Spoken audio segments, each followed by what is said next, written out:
بتائیے، نیا نام بتائیے۔ ایسے ہی نام وہ رکھنا چاہیے جو صحابیات کے نام ہے، نیک اچھے نام والے، معنی والے نام ہے، وہ رکھ لینا چاہیے۔ تو نام کیا ہے؟ ہارون رشید کی بیوی کا نام زبیدہ۔ کیا؟ زبیدہ۔ زبیدہ کا میننگ کیا ہے معلوم؟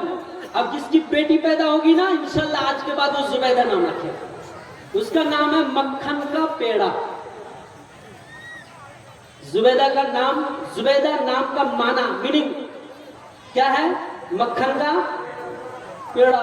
آج تک ہم لوگ دودھ کا پیڑا کھائے، ملائی کا پیڑا کھائے، مکھن کا پیڑا زبیدہ۔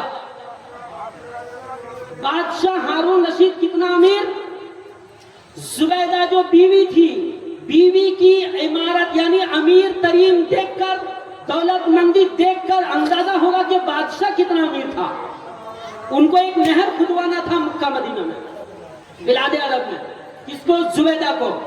تو مستری لوگ کہنے لگے، زمانے کے انجینئر کہنے لگے کہ ملکہ یہاں پر نہر نہیں کھودا جا سکتا، اس لیے کہ یہ پتھریلا اور پہاڑی علاقہ ہے، بڑے بڑے چٹان اور پتھر ہیں۔ تو زبیدہ نے کیا کہا تھا معلوم؟ اگر ایک کودال پر 1 دینار لگے تو بھی یہ نہر کھودنا پڑے۔ نہر کو چھوٹی موٹی کھودی جاتی ہے، ایک کودال پر 1 دینار، بہت مہنگا۔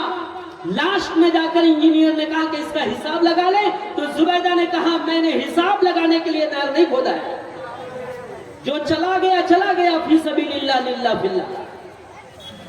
تو بات کہاں تک چلی؟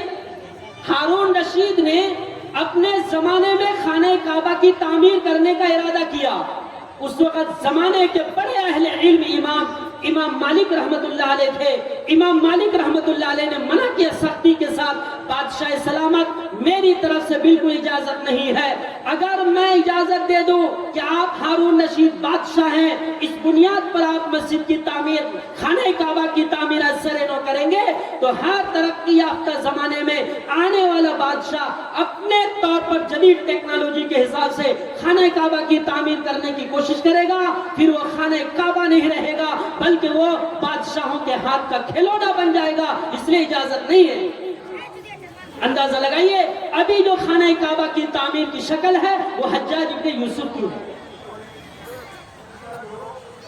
اللہ تبارک و تعالی نے حضرت ابراہیم علیہ السلام سے فرمایا کہ جو بنیاد پہلے سے رکھی ہوئی ہے فرشتے نے رکھا، پھر حضرت آدم علیہ السلام نے رکھا، پھر حضرت شیس علیہ السلام نے رکھا، پھر حضرت نوح علیہ السلام نے رکھا، پھر اس کے بعد ابراہیم علیہ السلام کو آرڈر ہوا اسی بنیاد کے اوپر دیواریں کھڑی کر لیجئے۔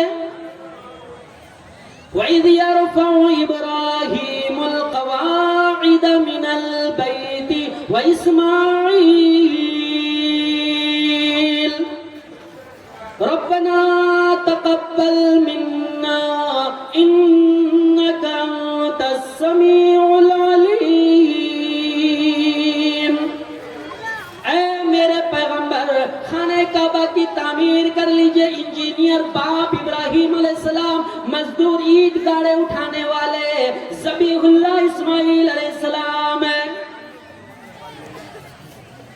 تعمیر کرنے والے بھی پیغمبر، اور اس تعمیر میں تعاون کرنے والے مزدور بھی پیغمبر حضرت اسماعیل علیہ السلام، تبھی تو دونوں کا نام آیا ہے۔ وَإِذْ يَرْفَعُ إِبْرَاهِيمُ الْقَوَاعِدَ مِنَ الْبَيْتِ وَإِسْمَاعِيلُ۔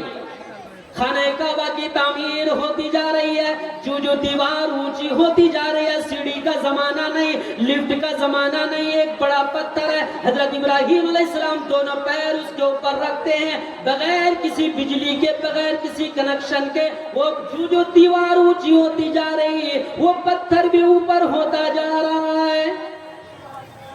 بڑی دلچسپ بات ہے، دھیان سے سنیے گا۔